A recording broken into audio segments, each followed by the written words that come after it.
গহপুৰৰ হেলেমৰ বুৰৈঘাটত চাঞ্চল্যকৰ ঘটনা প্ৰাতঃভ্ৰমণলৈ যোৱা মহিলাক অপহৰণৰ চেষ্টাত দুৰ্বৃত্তৰ দেওবাৰে পুৱা 4:30 বজাত সংঘটিত হয় এই ঘটনা এখন বগা ৰঙৰ বাহনত দুৰ্বৃত্তই উঠাই নিয়ে মহিলাগৰাকীক বাহনখনত 4টাকৈ দুৰ্বৃত্ত আছিল বুলি জানিব পৰা গৈছে আৰু মহিলাগৰাকীক বিশ্বনাথৰ হালধিবাৰীৰ সমীপত এৰি থৈ যায় দুৰ্বৃত্তৰ দলটোৱে পাছত হেলেম আৰক্ষীয়ে মহিলাগৰাকীক উদ্ধাৰ কৰে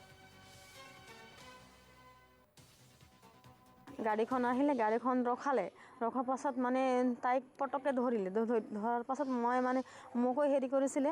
মইতো আৰু মানে দৌৰি আহিলোঁ তাৰপাছত মই মানে চিঞৰ বাখৰ কৰিলোঁ তাৰপাছত এই দোকান এটাত আছিল দুটা ল'ৰা বহি আছিলে তাৰপাছত ইহঁতৰ ফালে আহিম বুলি মই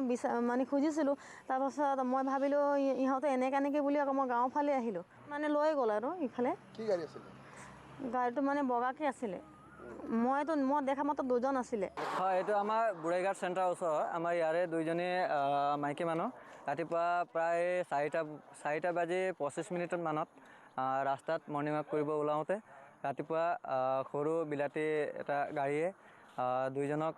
গাড়ীত উঠাই ল'ব বিচাৰিলে তাৰে ভিতৰত এজনীক গাড়ীত উঠাই লৈ গ'ল এতিয়া আমি ওচৰৰ আমাৰ থানা ফোন কৰি ছাৰ আহি এতিয়া চাৰিআলি ফালে তেখেতক লৈ গৈছিলে এতিয়া চাৰিআলিত ক'ৰবাত এৰি দিছে বুলি আমি গম পাইছোঁ